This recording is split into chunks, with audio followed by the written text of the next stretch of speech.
Mbah Cilik Sigit akan membincangkan terkait dengan sangkan paraning dumadi.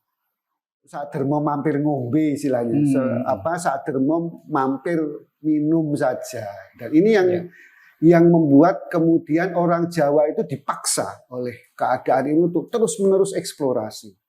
Ini juga cerita-cerita carangan ini sangat memperkaya, menambah bekal bagi orang Jawa untuk mengalami ataupun mengarungi kehidupan ngudi kawruh sangkan parang kalawau.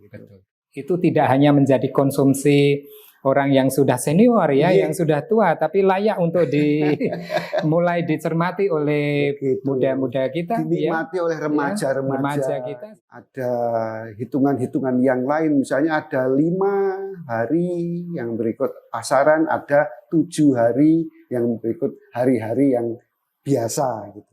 Apa peradaban Jawa? Saya bilang peradaban Jawa adalah peradaban matematik. Tapi budaya dan sains itu sebenarnya saling berkaitan ya. Saling mendukung, saling melengkapi. Dan ini bisa untuk berkaca, termasuk Raden Sumantri. Ya. Begitu masuk ke dalam Maherokoco, dia bisa berkaca dirinya sendiri. Aduh, kok ini aku banyak kelemahan ini. Kemudian dia keluar lagi. Mengatasi rasa amarah, sombong, dan itu harus bisa berkaca kepada diri, dan itu hanya dirinya sendiri yang bisa mengalahkan ya.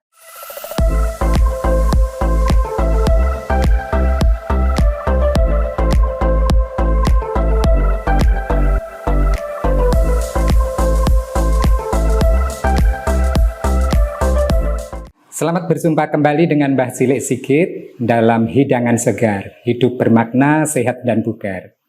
Kali ini sampai kepada makna hidup episode kedua.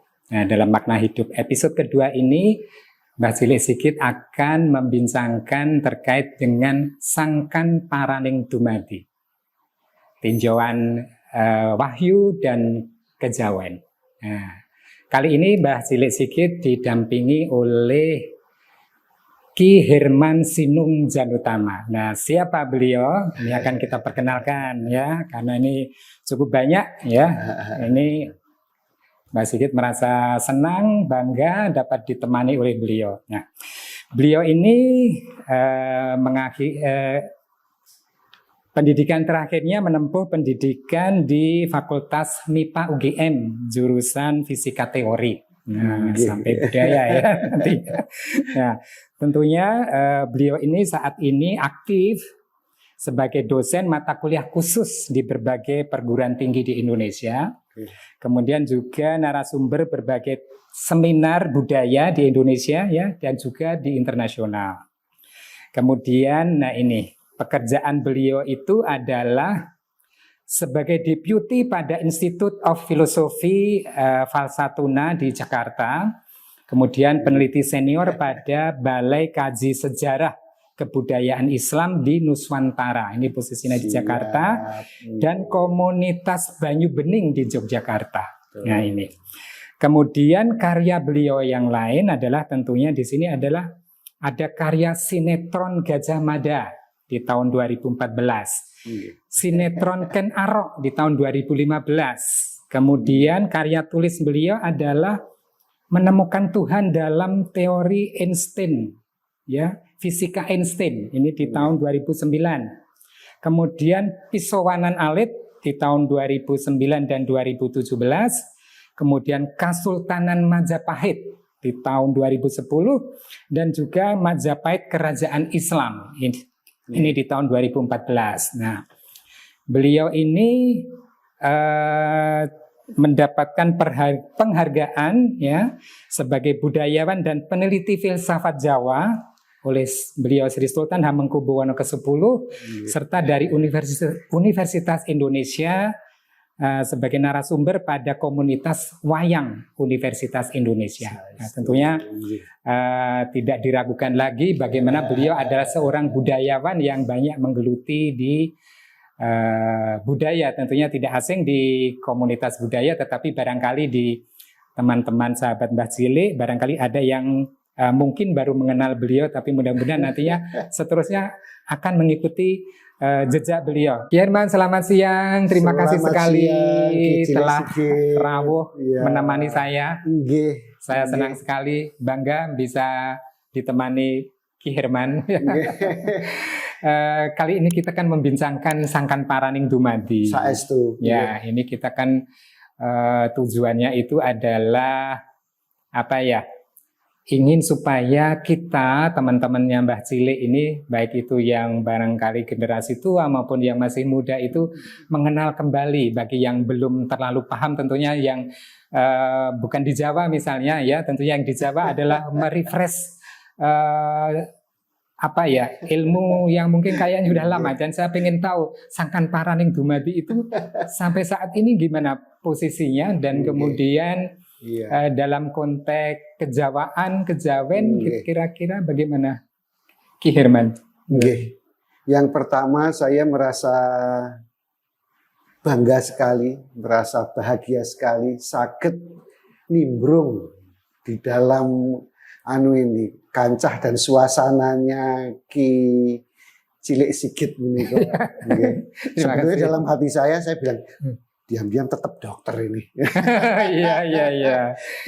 Itu tetapi kemudian begini Ki Cilik Sigit. Terus ketika kita berbicara tentang Udi Kawruh Sangkan Paran ya, atau apa, bagaimana kita mempersoalkan Sangkan Paran. Mungkin di abad-abad sekarang ini, di zaman-zaman sekarang ini, kita berhadapan dengan narasumber yang sangat banyak. Yang sangat beraneka. Misalnya kalau kita membuka medsos ya, di dalam medsos kita lihat saintis berkata, saintis berpendapat.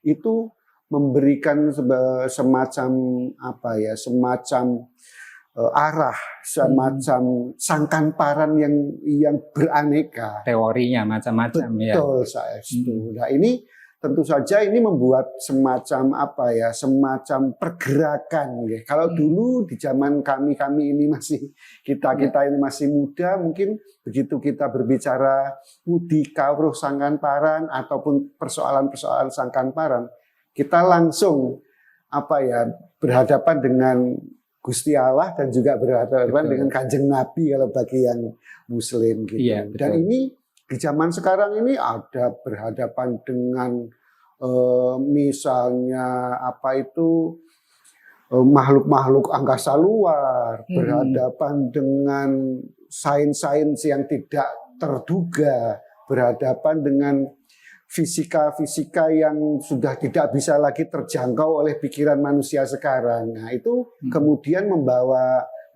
anak-anak muda terutama Ki Alit. Itu anak-anak muda ini kemudian menjadi punya cara pandang hidup yang sangat beraneka. Nah, ini yang kemudian di dalam hati kita sebagai orang yang apa ya, yang tersentuh dengan pengajaran ataupun dengan ajaran ataupun dengan bimbingan Kawruh Jawa, bimbingan dengan Kawruh Nusantara dalam bahasa yang lain. Ini kita membuat kemudian ada apa ya, memori-memori yang kemudian keluar kembali. Oh iya ya, ini sebetulnya hidup ini arahnya ke sana. Oh iya, bahwa hidup ini sebetulnya cita rasanya demikian. Oh iya, bahwa hidup ini sebetulnya apa ya istilahnya, sak dermo ngelampahi kan gitu. Betul. Dan juga apa namanya itu, sak dermo mampir ngombe istilahnya. Sak dermo mampir minum saja. Dan ini yang membuat kemudian orang Jawa itu dipaksa oleh keadaan ini untuk terus-menerus eksplorasi. Nah, terus kalau orang Jawa ataupun orang Nusantara ini, iklimnya itu memaksa semua orang di segala usia, segala umur itu untuk eksplorasi Ki Alit. Nah, ini kemudian yang membuat akhirnya kita juga eksplorasi, apapun dieksplorasi. Yang pertama misalnya eksplorasi terhadap siklus kosmosnya. Oh iya, orang Jawa kemana ya? Oh sebentar lagi ini mau bulan puasa. Oh ini sekarang kita ngelampaui bulan ruah. setelah puasa nanti Syawal gitu. Lah, siklus seperti ini, siklus kosmos seperti ini bagi orang Jawa akhirnya dia dipaksa untuk menemukan posisinya di dalam siklus tersebut. Sikit. Nah, ini yang menurut pengalaman kami ini situasi yang sangat menguntungkan bagi orang Nusantara. Mungkin agak berbeda kalau kita ketemu dengan kawan-kawan dari Barat, dari Eropa, dari Amerika, dari Jepang gitu. Kalau kita berbicara tentang positioning dalam kosmos ini agak berbeda. Gitu. Begitu ya. Nah, ini yang membuat saya kemudian ingin andum-andum malah, kalau begitu apa yang sudah diberikan oleh ujaran dari para pinisepuh, ujaran dari pengalaman kita mengalami hidup, ini kemudian kita ingin berbagi. Nah, ini yang disebut kemudian sebagai yang tadi ngudi kawruh sangkan paran. Jadi sangkan paran ini kemudian dihiasi dengan sharing. Cilik sikit. Terus dengan sharing, saling bertukar pengetahuan, bertukar pengalaman, sampai akhirnya menyangkut yang dalam-dalam, misalnya bagaimana kedalaman budi pekerti, bagaimana kedalaman respon, bagaimana kedalaman sharing, saling bertukar ilmu pengetahuan. Ini membuat akhirnya orang Jawa sebetulnya mempunyai bekal kawruh sangkan paran yang sangat kaya. Bekal kawruh sangkan paran yang sangat beraneka. Kita geser sedikit saja. Ngudi kawruh sangkan paran kita punya kawruh ataupun punya bekal pengetahuan misalnya dari dunia wayang. Yang kalau dalam dunia manuskrip namanya Adiparwa. Adiparwa ini menyediakan ratusan lakon. Ratusan, baik itu lakon yang utama, misalnya kalau Mahabharata ya Brontoyuda ya. Tetapi ada juga nanti lakon-lakon yang merupakan carangan. Cilik itu. Ini jadi carangan. Bagaimana carangan-carangan ini memperkaya model kehidupan orang Jawa.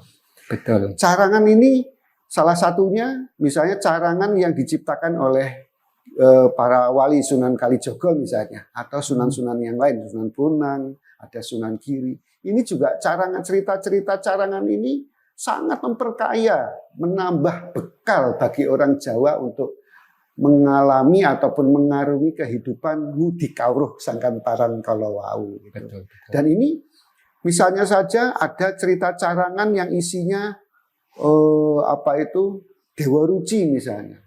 Bagaimana di dalam cerita Dewa Ruci atau Bimo Suci ini di sana padat sekali pengetahuan, padat sekali pengalaman gitu, padat sekali perjalanan. Ini menurut saya menambah orang Jawa ini akhirnya kekayaan di bawah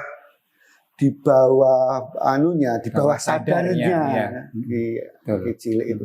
Di bawah sadarnya ini makin terekam, mengendap, sehingga sangat taktis, sangat berguna ketika dia menghadapi peristiwa-peristiwa hidup ke depannya.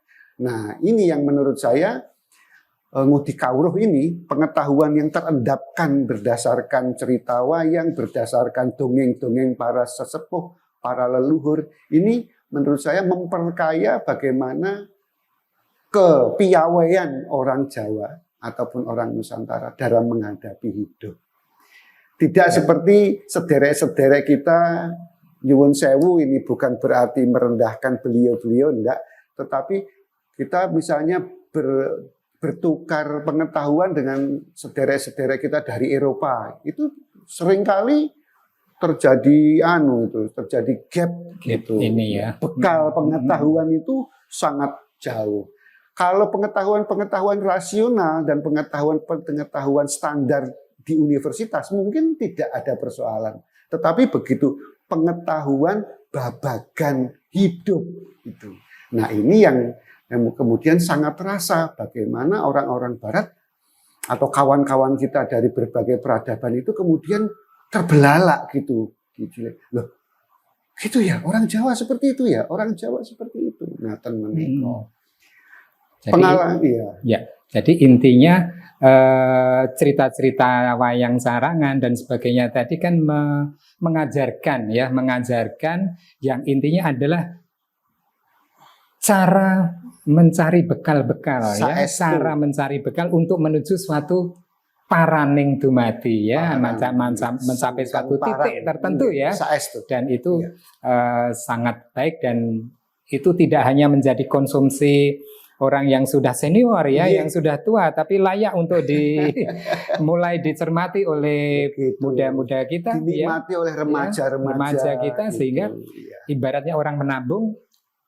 Betul. Nanti kalau sampai ke titik tabungannya sudah lebih banyak daripada dimulai dari sudah tua gitu ya. Mungkin kita kawan-kawan ataupun sederek-sederek ataupun simbah-simbah zaman dulu mungkin kelihatannya barang sepele ya. Begitu maghrib gitu, begitu habis asar mau gelap gitu, kemudian kita menghidupkan ini strongking, namanya Petromax. Iya, betul. Jadi dihidupkan Petromaxnya, diisi minyak tanah, kemudian dipompa supaya mulai nyala. Lah begitu Petromax ini menjelang digantung, biasanya ba'da sholat maghrib itu nanti kumpul semua gitu. Kemudian simbah kakung sambil mompa sambil muka Petromax ataupun strongking ini kemudian cerita. Dulu itu begini loh, yang namanya sepur, yang namanya gunung, yang namanya bintang, nah gitu. Jadi keanekaan cerita yang sangat kaya ini, gitu, itu menurut saya disampaikan atau di-sharingkan itu ketika sambil menghidupkan strongking atau sambil menghidupkan Petromax. Dan kemudian cucu-cucu gitu ataupun ponakan-ponakan saling diam mendengarkan simbah cerita sambil nunggu lampunya nanti terang. Nah, ini kemudian pelan-pelan itu mengendap di dalam bawah sadar, sehingga cucu-cucu ataupun anak-anak muda waktu itu atau anak-anak kecil waktu itu pelan-pelan pengetahuan bawah sadarnya itu mulai kaya. Nah, kekayaan ataupun keterpenuhan cerita bawah sadar atau pengetahuan bawah sadar di generasi zaman dulu itu sangat penting gitu. Sementara hari ini anak-anak taunya sekolah bisa lewat medsos, bisa lewat online, tetapi pengayaan pengetahuan yang terendap di bawah sadar menika mboten wonten. Dan itu sangat penting ya. Saestu. Padahal pentingnya pengetahuan yang terendap di bawah sadar itu sangat penting. Ketika dia jalan di malam hari, ketika dia misalnya menuntun sepeda, ketika sepedanya gembos, atau ketika dia mau ibu bapak membutuhkan sesuatu, dia harus lari ke warung terdekat atau ke warung yang agak jauh gitu. Nah itu membutuhkan pengetahuan yang terendap ataupun terkayakan secara bawah sadar. Nah, menurut saya di samping pengetahuan melalui online, medsos dan lain sebagainya, tetap diperlukan bahwa generasi sekarang ke depannya tetap memerlukan pengetahuan bawah sadar yang terkayakan. Betul. Ya, kecilik. Baik, matur nuwun Ki Herman. Kita break sebentar, nanti kita lanjutkan lagi. Siap.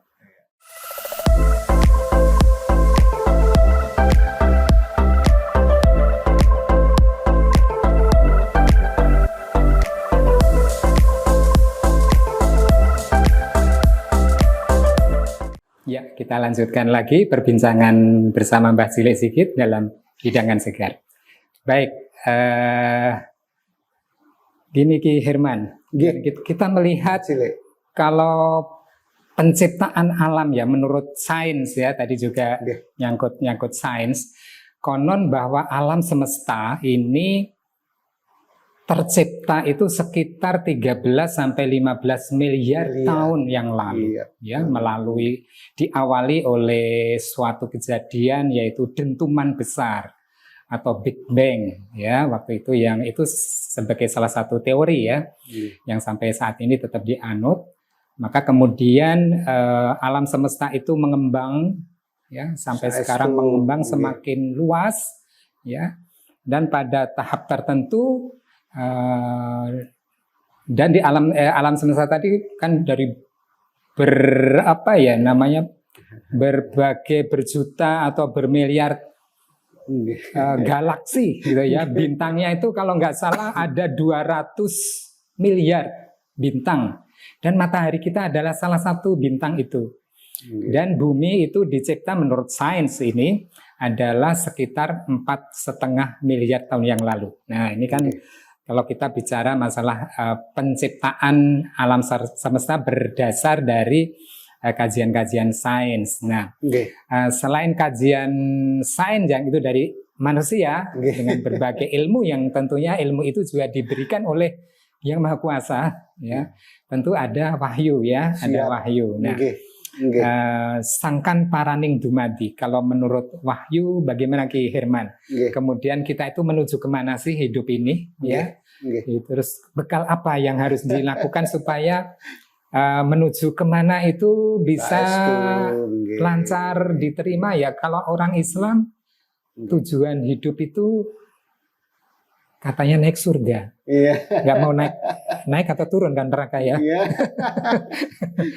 Nggak mau ke neraka, ya, ke surga. Tapi nggak mudah untuk itu tentunya. Nah, ajaran Sangkan Paraning Dumadi tadi adalah berbagai cerita yang tadi yang sudah disampaikan. Ada salah satunya adalah untuk mencapai ke sana, ya. Betul. Monggo silahkan ini lagi mulai dari diawali dari siapa itu Sangkan Paraning Dumadi sebagai ajaran dulu, ya. Kalau cerita-cerita dari wali-wali zaman dulu gitu atau ulama-ulama zaman dulu gitu. Jadi kan kalau kita mengatakan bahwa kalau beliau itu kalau cerita gitu kan selalu mengatakan bahwa kita ini hanya tetah saja. Bahwa kita ini hanya makhluknya Gusti Allah. Betul. Sehingga kita itu dituntut untuk mencari kedalaman demi kedalaman yang tadi kawruh sangkan parang tadi itu semakin dalam semakin banyak sehingga ngelampaui atau menjalani kehidupan ini sudah diberi beberapa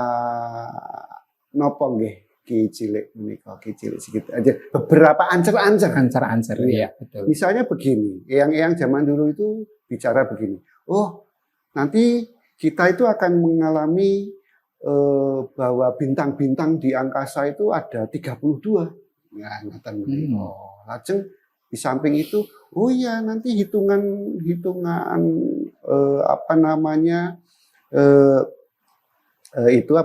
pakuan itu atau hitungan neptu. Iya betul, neptu atau hitungan tahun itu ada 8 tahun kan gitu.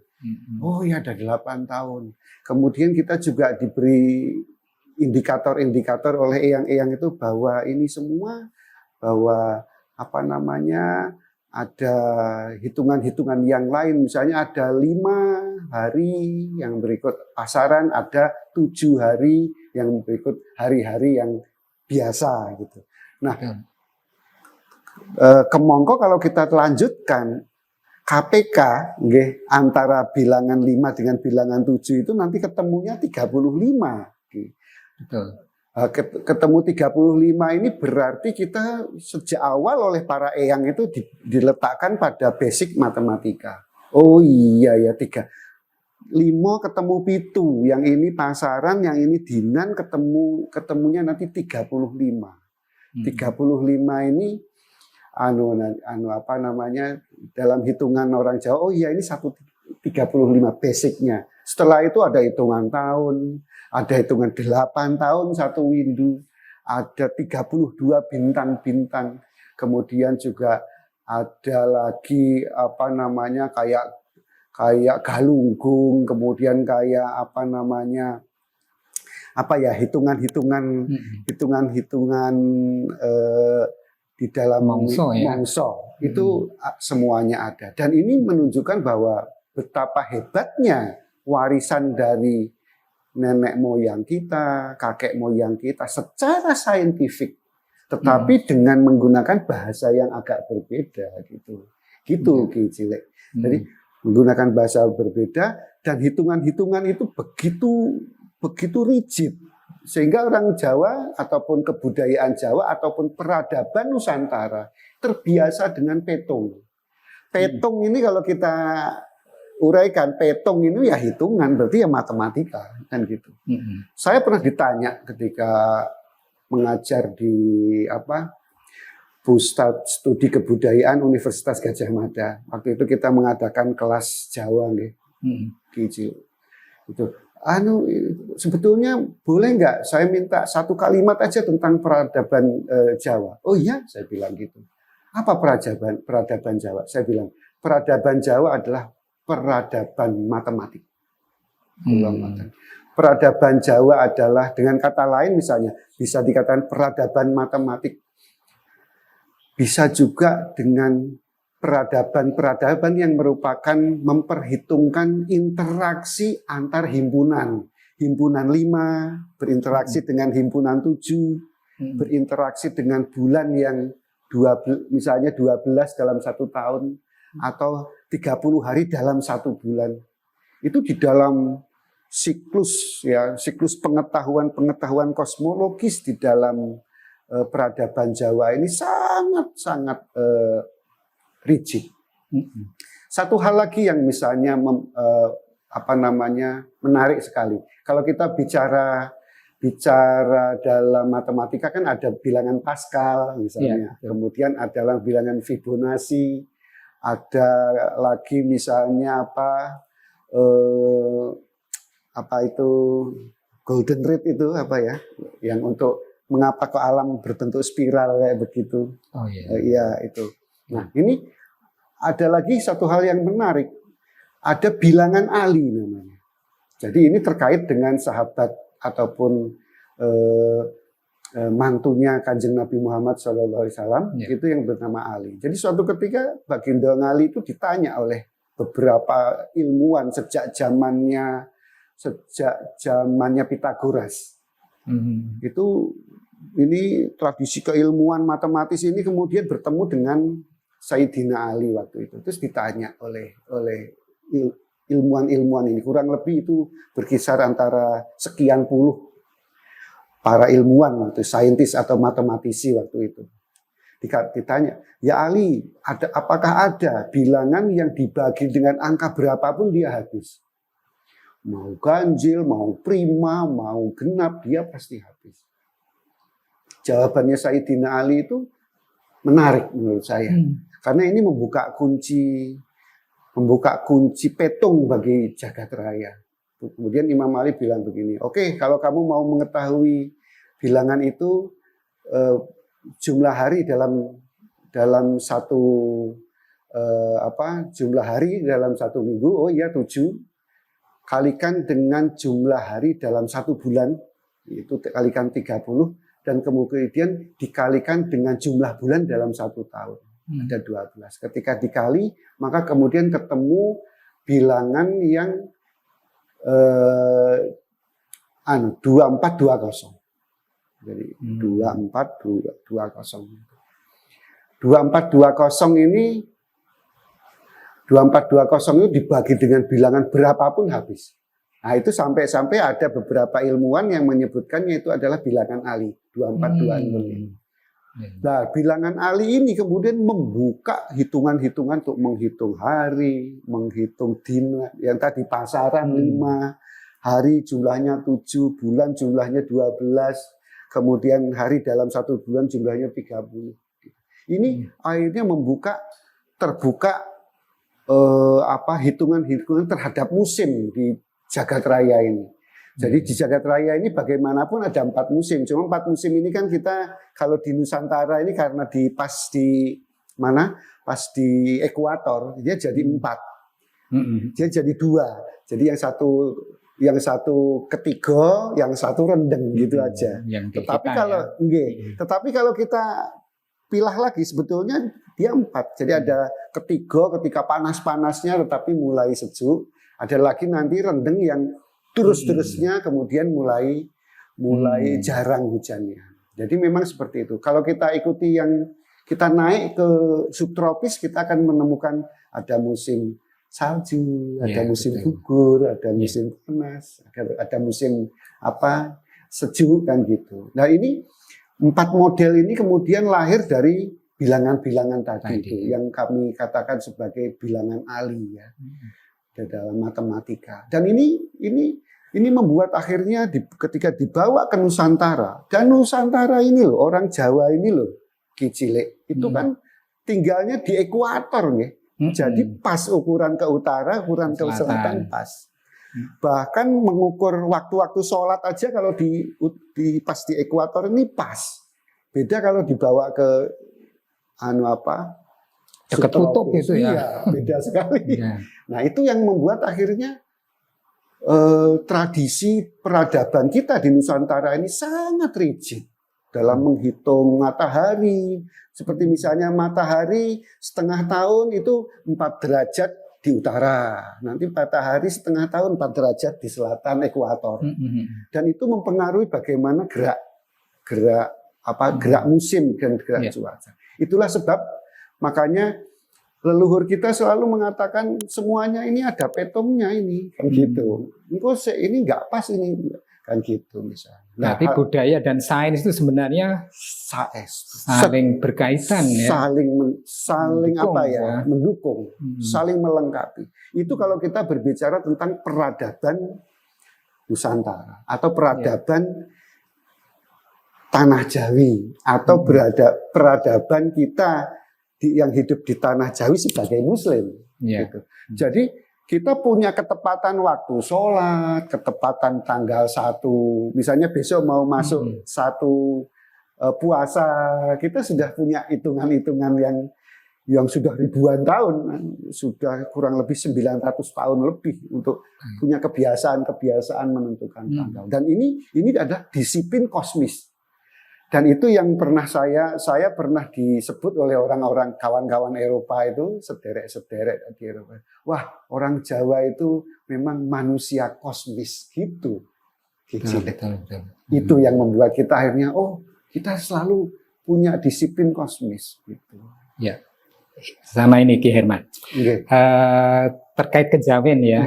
Seringkali kejawen itu sangat dekat dengan mungkin kita kadang mengenal sebagai mistis ya, ada karena mungkin ini juga dipengaruhi oleh mungkin tataran wahyu juga karena bahwa semua ciptaan yang maha kuasa itu adalah bertasbih, ya bertasbih. Sehingga orang Jawa pun kemudian menyimpulkan mungkin barangkali ya bahwa semua bertasbih, berarti yang bertasbih itu tidak hanya makhluk hidup, tetapi juga benda itu pun bertasbih kepada penciptanya.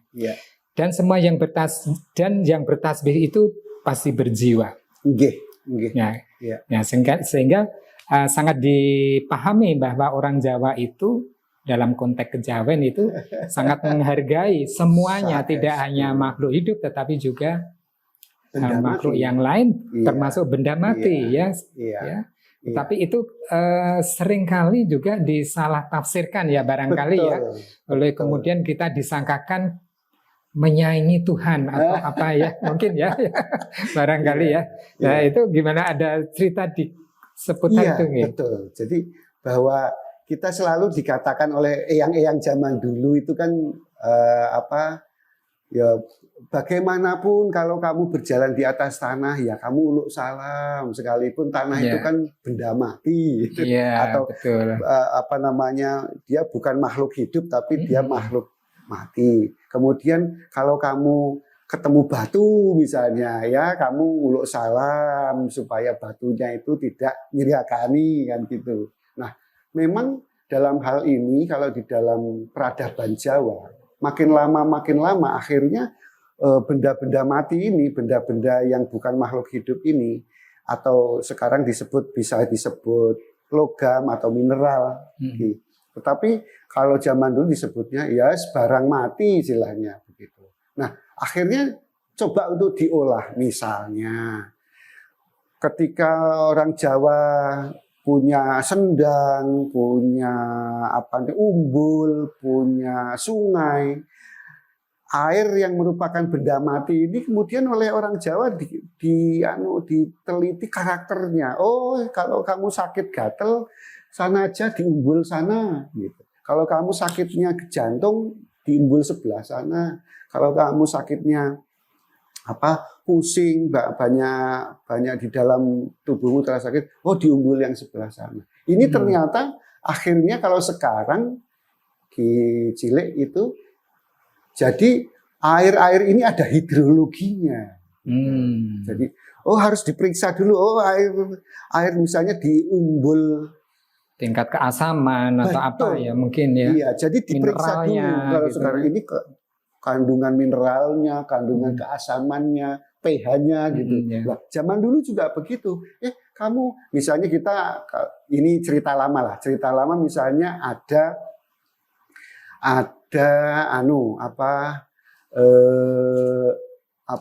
Parangwedang.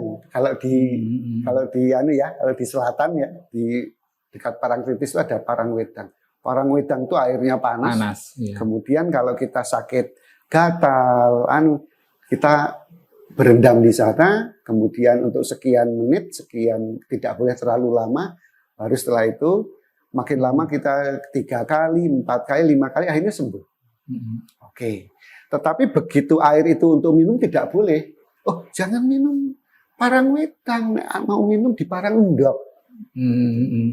Atau kalau mau di Sendang Beji gitu. Jadi kalau di selatan itu nanti ada Parangwedang, Parangendok, ada Sendang Beji. Sendang Beji ini beda lagi.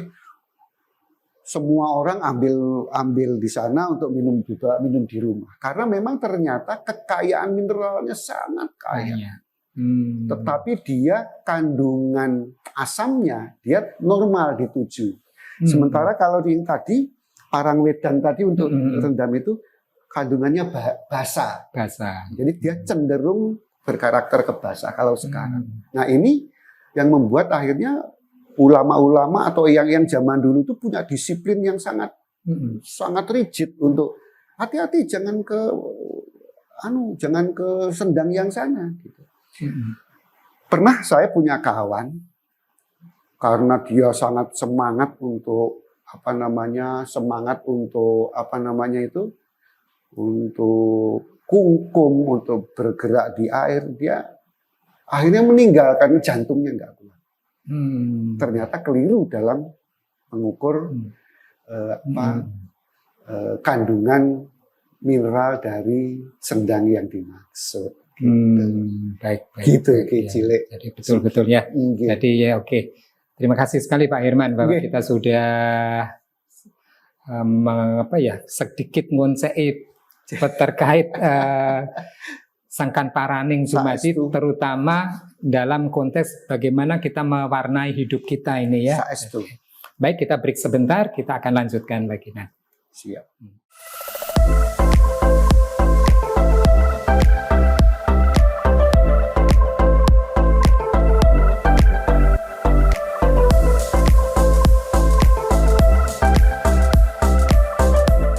Kita lanjutkan perbincangan kita bersama Mbah Cilik Sigit.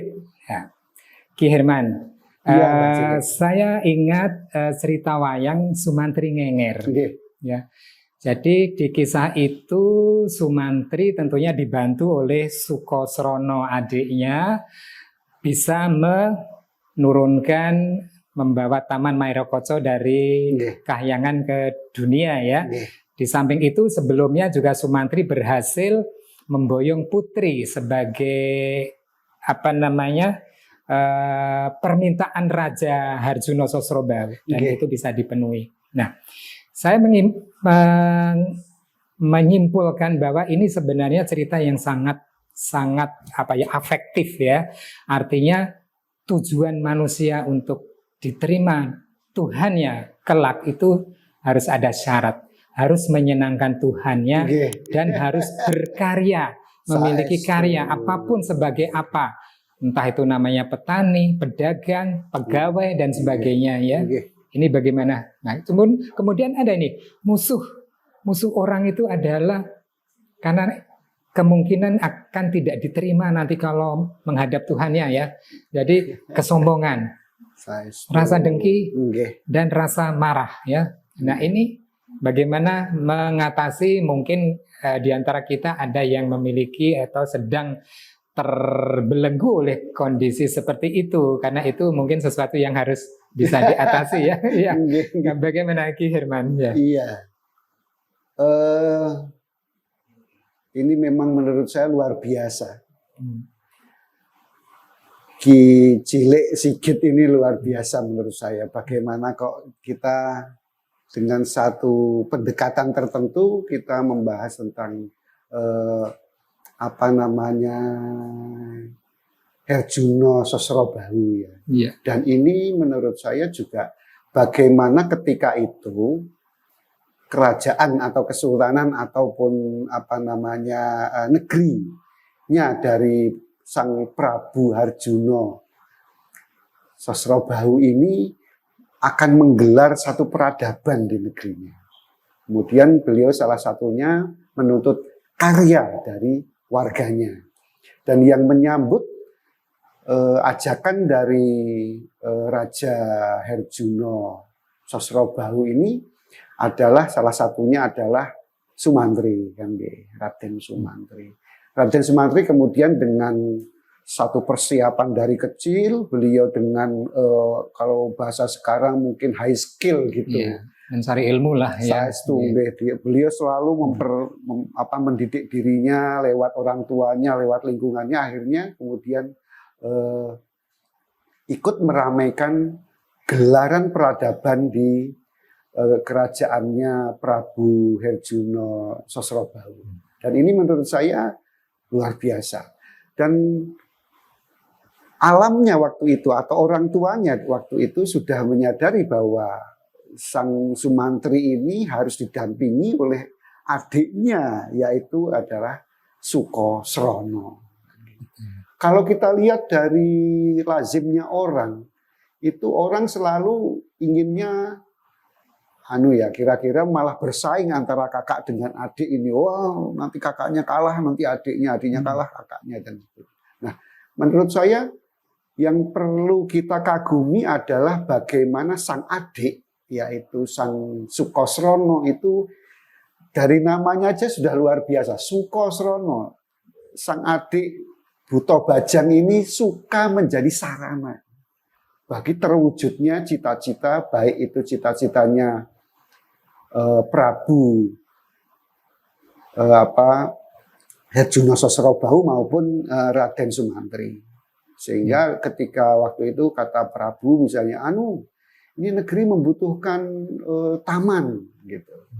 Oke, kemudian yang ngambil ke langit waktu itu yaitu Sang Abdi, Sang Sukosrono ini kemudian mengambil Mairokoco tadi itu.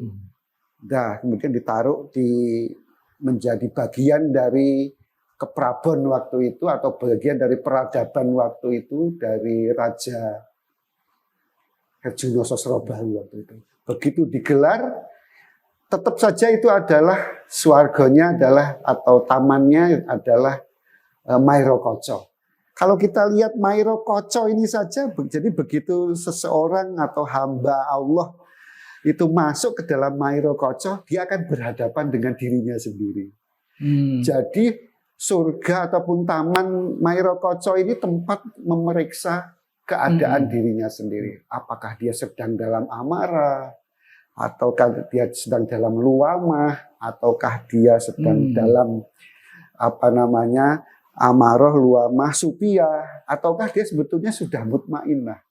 Maka dia tempatnya adalah surga Mairokoco gitu. Sehingga tempat bercermin, tempat mengukur dirinya sendiri, introspeksi. Itu hebatnya Sang Sukosrono.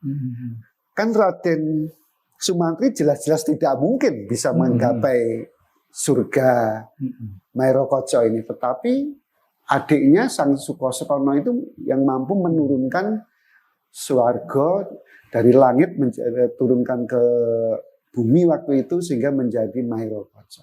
Dan ini bisa untuk berkaca. Termasuk Raden Sumantri. Ya. Begitu masuk ke dalam Mairo Koco, dia bisa berkaca dirinya sendiri. Aduh, kok ini aku banyak kelemahan ini. Kemudian dia keluar lagi. Betul. Gitu. Nah, ini juga yang kemudian menyangkut masalah kewanitaan kan gitu. Bagaimana sudah pas atau belum, sudah ukuran atau belum. Nah, ini bisa diukur di dalam Mairo Koco. Dan yang tahap yang menurut saya sempurna, jadi bukan sebuah kecelakaan, tetapi kesempurnaan, yaitu ketika Raden Sumantri mulai bilang kepada adiknya, wahai adikku, engkau kan buta bajang. Buta bajang itu maksudnya buta tetapi dia kecil gitu kan, pendek gitu. Buta bajang, wahai buta bajang, aku sudah tidak perlu bantuanmu sekarang. Udah kamu pulang. Tapi ini enggak mau. Kan gitu.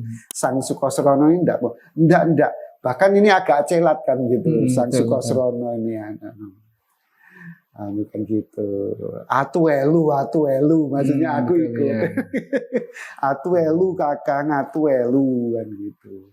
Nah, hal kayak gini bagi Sumantri sebagai seorang panglima tertinggi di dalam kerajaannya Maespati ya kalau nggak salah ya. Ini kemudian dia kamu jangan ikut, udah kamu nanti ketika aku butuh kamu aku hubungi. Tetapi sang Sukosrono tahu bahwa kalau gitu aku harus manunggal kepadamu. Aku tidak bisa kecer-kecer atau diselempit sana selempit sini. Aku harus manunggal. Maka akhirnya ketika Raden Sumantri penakut-nakuti dengan ada yang bilang dengan panah, ada yang bilang dengan keris, justru Raden Sukosrono menyempurnakan dirinya menjadi seseorang yang moksa.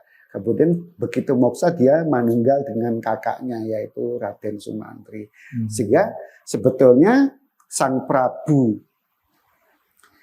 Prabu itu ditopang oleh dua orang yang betul-betul sempurna dalam pengetahuannya. Sehingga mampu menggelar peradaban negeri pundi kalau mau Maespati. Mungkin mencapai ma'rifat ya. Betul. Kali ya. Betul. Dan itu jelas-jelas ma'rifat. Karena Mairo Koco.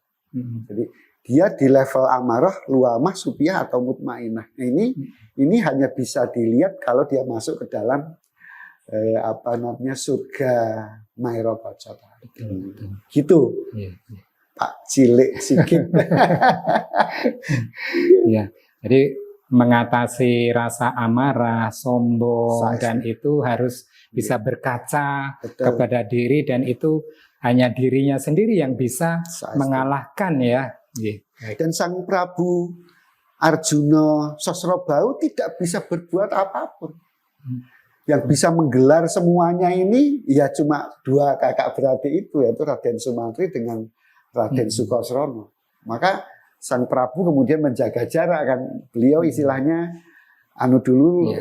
mundur dulu supaya dua kakak beradik ini saling tandang damel untuk menggelar peradaban yang ditunggu-tunggu oleh semua semua warga, semua penduduk, semua masyarakat di negerinya tadi itu. Terima kasih sekali Pak Hirman. Kita sudah mendapatkan banyak cerita dan juga masukan, kemudian tentunya ini akan membawa kebaikan untuk kita semua. Jadi kita menyarikan dari apa yang sudah kita lalui perbincangan kita tadi, bahwa tentunya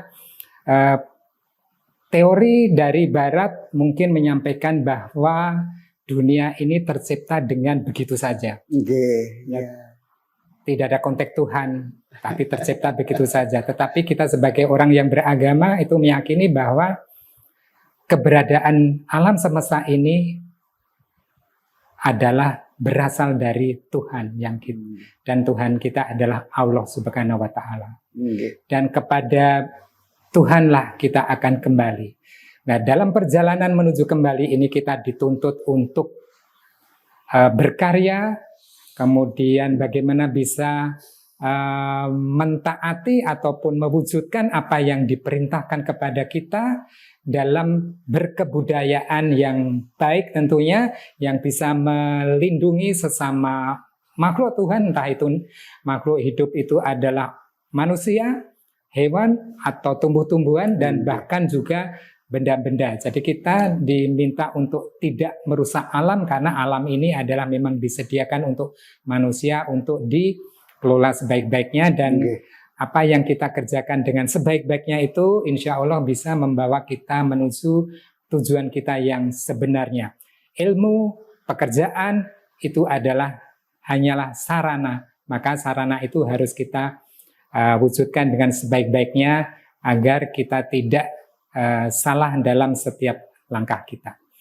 Kira-kira itu yang bisa kita simpulkan dalam perbincangan kita kali ini. Ada sangkan paraning dumadi, tinjauan wahyu dan kejawen. Mudah-mudahan kita akan bertemu dengan Mbah Cilik Sigit lagi di kesempatan yang lain. Jangan lupa like, subscribe, dan share untuk ini, dan ikuti terus Mbah Cilik Sigit di setiap perjalanannya. Luar biasa. Salam makna segar, hidup bermakna, sehat dan bugar.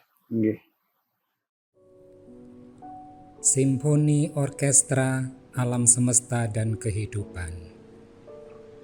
Saat Yang Maha berkehendak mulai menciptakan alam semesta 13-15 miliar tahun yang lalu. Dimulai dari suatu yang mungkin kita manusia hanya memahami secara terbatas. Untuk bisa menjelaskan bagaimana alam semesta ini terus mengembang, yang sementara ini diduga berupa dentuman besar. Tetapi yang jelas, pergerakan alam semesta terus mengembang dalam keteraturan dan keseimbangan. Dan jelas merupakan simfoni orkestra yang indah, dicipta oleh Yang Maha Kuasa. Betapa alam semesta ini mentakjubkan, berbatas juga tak berbatas, seperti balon pipih yang terus mengembang, yang di dalamnya terdapat 2 triliunan galaksi dengan 200 miliar triliun bintang, yang masing-masing beredar mengitari pusat galaksi, dan setiap galaksi saling bergerak menjauh menurut gaya dan arah masing-masing sesuai takdirnya. Setiap yang lahir pasti ada akhirnya. Begitu juga alam semesta. Tiap waktu ada galaksi dan bintang yang lahir. Tetapi juga ada galaksi dan bintang yang mati.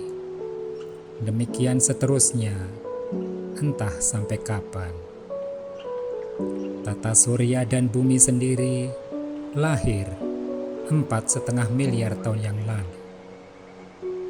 Kapan bumi beserta matahari akan mati? Akankah itu terjadi akibat dari galaksi Andromeda yang menabrak galaksi Bima Sakti 4 miliar tahun lagi? Atau karena sebab yang lain, matahari yang redup dan padam 10 miliar tahun lagi, yang menyebabkan bumi kedinginan dan beku? Atau bumi semakin panas akibat kerusakan lingkungan yang menyebabkan hilangnya kehidupan? Hanya Tuhan semesta alam yang tahu. Allahu Akbar. Air sebagai sumber kehidupan terserak di alam semesta. Dan dari air mulailah kehidupan di bumi. Diciptakanlah tumbuhan, binatang, dan manusia, yang bersama alam membentuk simfoni yang indah. Kehidupan berbudaya, pengembangan ilmu, dengan mengedepankan kesetaraan, keselarasan, dan kelestarian lingkungan, terdengar sebagai simfoni yang merdu. Walau sesekali terdapat dentingan nada yang menghentak, terasa memberi pilu. Serangan penyakit, permusuhan, bencana alam, kerusakan lingkungan, juga peristiwa kosmis. Itu merupakan tanda dari Yang Maha Agung agar manusia berpikir. Dan itu bagian dari simfoni orkestra alam semesta dan kehidupan. Subhanallah. Sungguh, seluruh ciptaan Yang Maha Mulia bertasbih kepadanya, dan kepadanya lah semua kembali. Allahu Akbar. Kodean 7 Maret 2024. Mbah Cilik Sikit.